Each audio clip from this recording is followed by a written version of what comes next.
J29 Business Simplified channel. My name is Erwin Middleton. If it's your first time on the channel, this channel is all about helping you learn, grow, and get your business online as a business owner. Today's topic is 3 tips to manage your business finances like a pro. As business owners, one of the stats we always hear is 80% of businesses fail because of finances being one of the major contributors. But instead of boring you with stats today, we're going to look at 3 things that successful business owners do to manage their finances better and get their businesses growing. So, tip number 1, banking. Now, in most cases, we debate this topic. Some people say, but banking is expensive. Which bank should I use? And I think we're kind of missing the point, because what you actually want to do is, in a financial system we have in South Africa, banking is extremely important for your business. A few benefits of banking. Number 1 is that as a business owner, when you put your personal and your business income together, you are ultimately going to end up paying more tax because your tax bracket changes. So the golden rule for business owners is always to have a personal account on the one side, and on the other side is to have a business account. Now, I know business accounts, sometimes we think that there's lots of fees involved, but as a business owner, I would suggest that you go to different banks, find out what options they offer. One thing you should be cautious of is that in some cases, some banks will offer you a set fee, a monthly fee for your business account.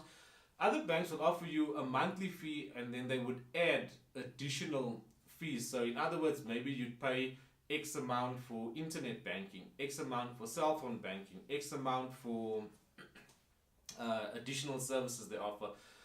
So what actually happens when you do have a business account separated from your personal account is that you're able to accurately understand how much money your business is making every month.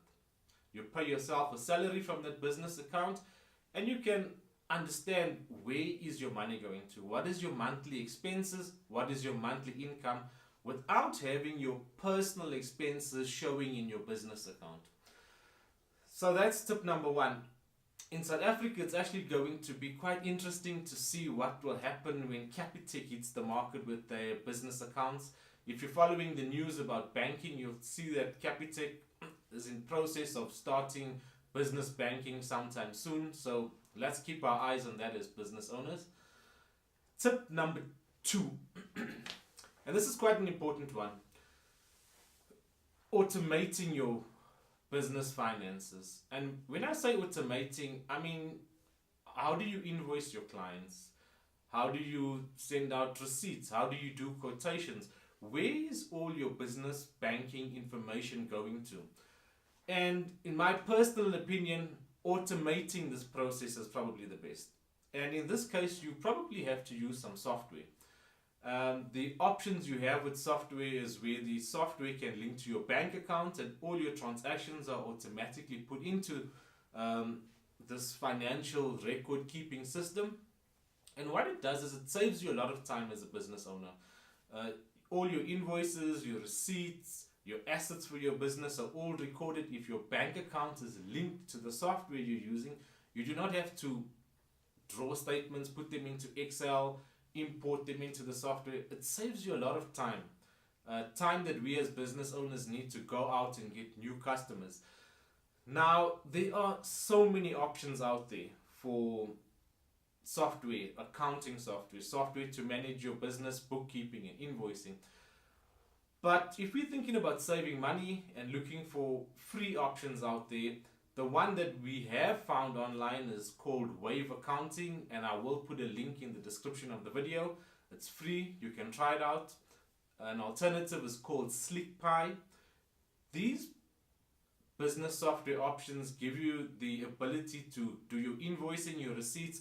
Something really great about Wave Accounting is that you can actually do invoicing off your phone. So if you download the app onto your phone, you can do invoices, you can scan receipts for expenses.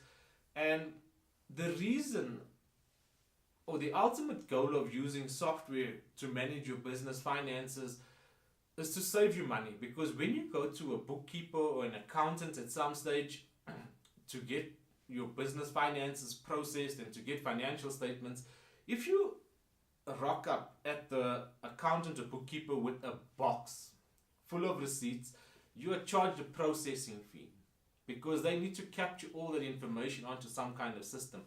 But when you're using software to manage your business finances, you can send them an e-file, or you can link your accountant or bookkeeper up to the software you're using, and that saves you huge cost for processing fees. And then tip number 3, the final one, is your credit record.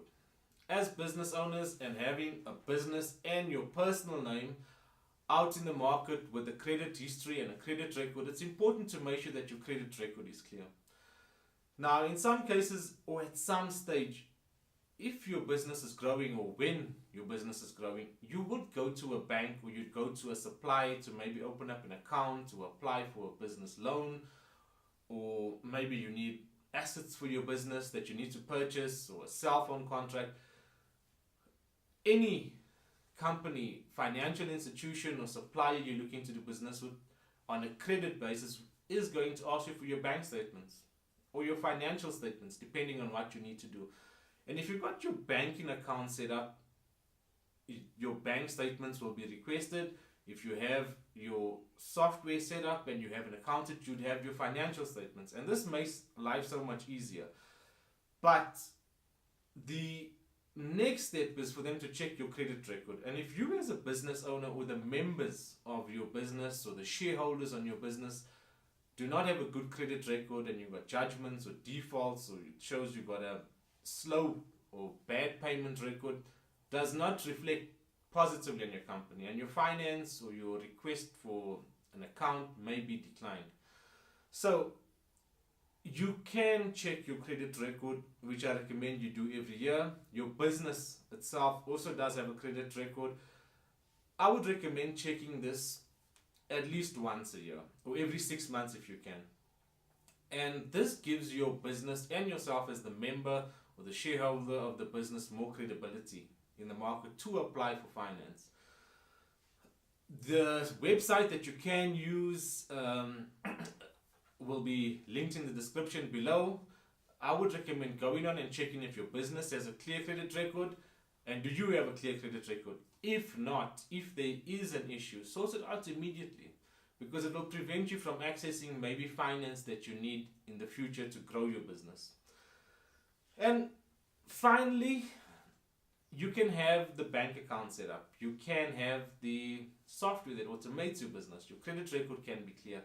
But if you do not know your numbers for your business accurately, then we as business owners are missing the whole point of it.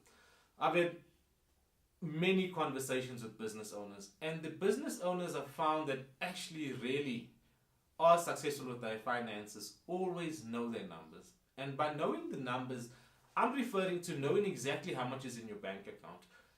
What are your monthly expenses? When do those debit orders go off? What is your monthly income? And knowing your numbers helps you reduce expenses and increase income. If you were asked right now as a business owner, how much money do you have in your bank account? You should be able to answer that immediately. I have X amount in my bank account, and over the next 5 days, so many expenses will be going through my account.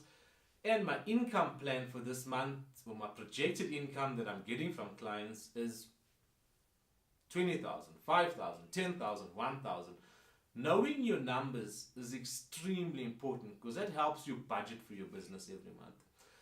So if you've enjoyed or you've learned something in these 3 tips, this is only the first part. Next week we'll be doing part 2 of tips for business owners with finance. Hit the subscribe button and visit our website www.j29.co.za. We look forward to hearing about your business, and keep growing.